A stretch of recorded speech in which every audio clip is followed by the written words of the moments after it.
The car has seen a healthy amount of fabrication, stitch welding everything, new bars, gutted the interior even more.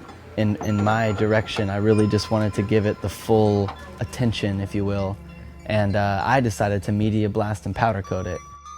You're working really hard to see a result, and taking the car to get it powder coated, it's like one of those things where you drop it off and you really want it back like ASAP, and then that is the longest week or 2 weeks time to get it back.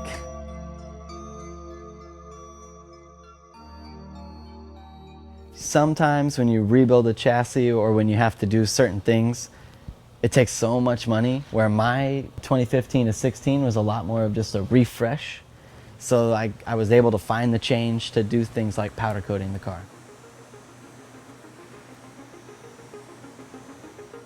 I definitely remember it just feeling like forever to get that thing back. Where sometimes though, the work process of it and the fabrication process of it, you're actually working a lot more, but the time flies because you're jamming.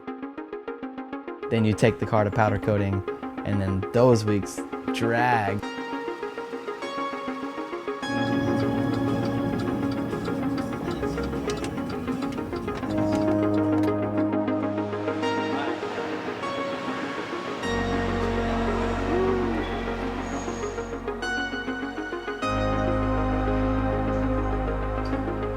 When me and Bub went to pick the chassis up, it's kind of one of those feelings where, for me personally, I know I'm about to drive this thing soon.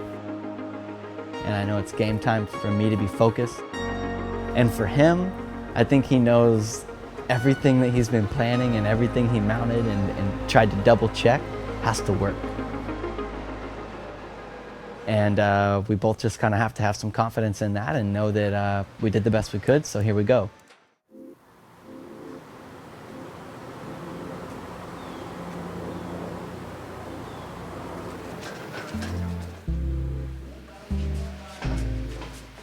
When you see these cars done, you really know that Bub put the work in to make sure it was at the best level that we could at the program's time that it was at.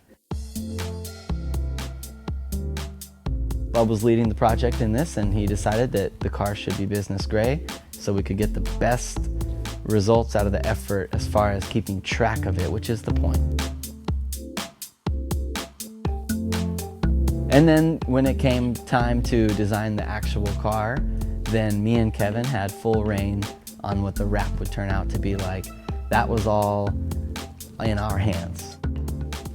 It's pretty cool how in limbo like everything was. My car was being built by Bub, and that had a certain amount of a checklist to get done. And then also Kevin's car was being built that had like triple the list to get done. My car went to powder coating, and then the full team was on Kevin's car. And then my car came back from powder coating, and at that point, me and Ant and Tommy, we were actually able to really install a lot of the things. It's also nice to do the final assembly because 99% of the work is done. So then it all really flies together pretty quick, and you're like, damn, all right, let's go drive.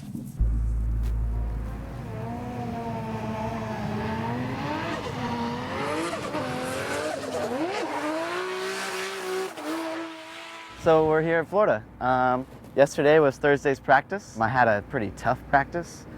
It kind of just in general, just some mechanical issues.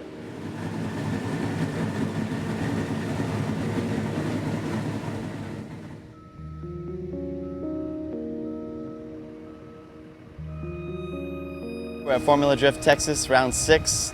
I qualified 20th. So today I battle Ryan Turk in the top 32. There's some inconsistency in our cooling, so we decided to pull the heads off and double check that like the head gaskets were cool or the heads were fine.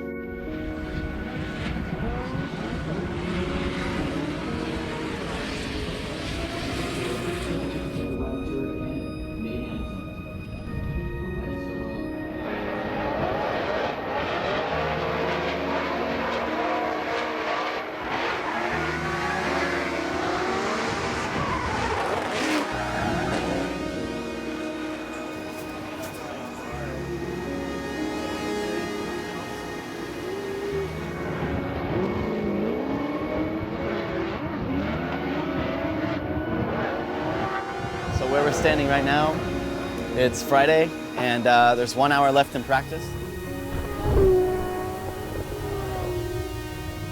So, you know, leaving off from last night, the crew took the car over to West Tech. They literally haven't slept. I was able to go back to the hotel and sleep. So we obviously had like motor issues, and I don't really know. I'm just gonna drive it. So we'll see how it goes, and just can't wait for it to get here.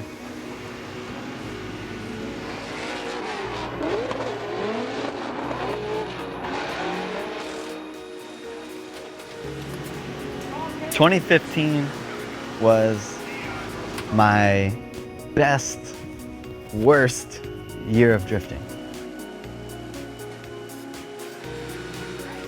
As a team within Juku Racing, we made a lot of progress with my driving and being comfortable.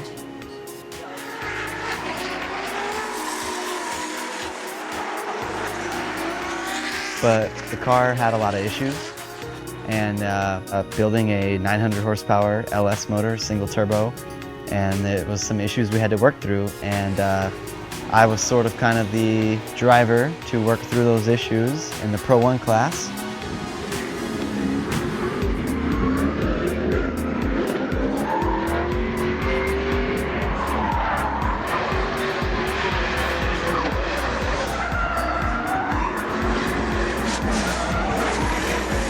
We had basically like 2 issues going on at the same time, you know what I mean? And we didn't know if one was causing one or the other was causing the other. We didn't really understand it at the time. But essentially, you know, I would have cooling issues, so I'd be in the car, and if the motor was running great, the car would be getting hot. And some of that stuff we had to sort out just through trial and error. I ended my season in 33rd instead of 32nd, and I was forced to run the Pro 2 class, and that hurt a lot. I remember driving home from Irwindale and really remembering how much my life would change, because scheduling with the program and where I was headed and what was I gonna do, and Pro 2's only 4 rounds. So the motor package not working in 2015 really made me feel behind. So that way both valves are shut? Put 100 pounds? I mean, Irwindale was a terrible event, but it was also an awesome event, because that is when we linked up with West Tech Performance. That's where we went to dyno the car before Irwindale. That's really when Ant got involved even more with West Tech, and their minds and their powers combined figured out the issue right around the end of the season. So.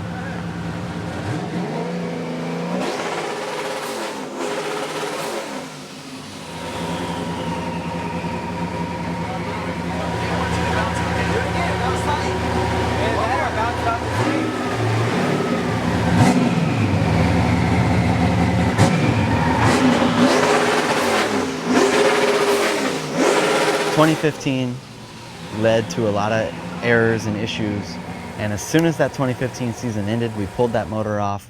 Ant took it with him to West Tech Performance, and he set his mind up to figure every single issue out with that motor package, and that's exactly what he did. The general concept of the motor package this year is it's way overbuilt, and we're running it on like a medium to low efficiency. So it makes 900 horsepower, it could make 1500 horsepower, but on the 900 horsepower, it'll run for me all the time. Down the line of trying to figure out issues was just maybe the turbo's too small, maybe the air is just not moving enough, you know, why are we getting these back pressure issues, and why are we lifting heads? So through that trial and error, we landed on a new Garrett turbo. It's one of their larger turbos, and that was really cool for Bub to try and make that thing fit.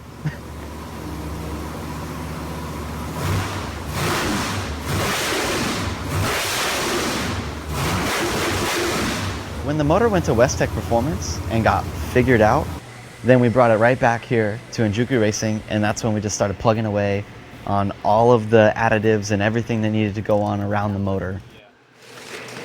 Holy shit. Yeah, it's really big. You gotta make that fit in front of her. Yeah, it's unfair.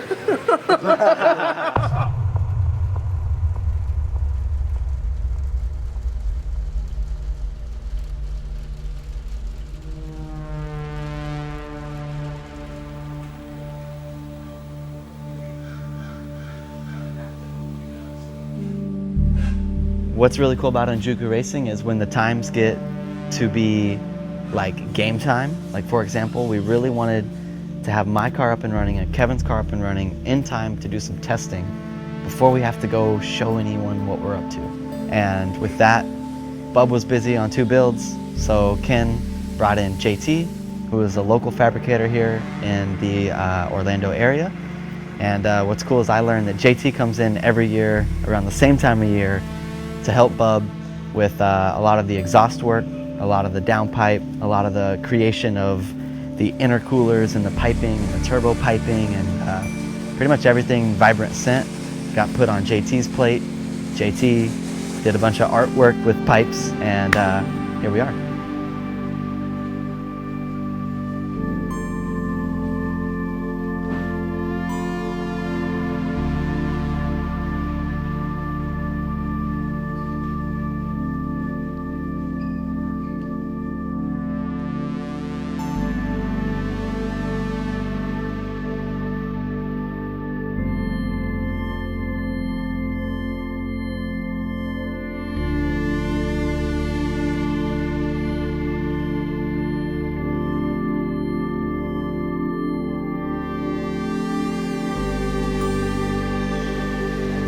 I really want people to hear where my throttle control is. The wastegates going out the hood was just purely to create more noise. It allowed JT to flex a little bit on the fabricational side of things. It allowed the motor to just look a little bit more gnarly.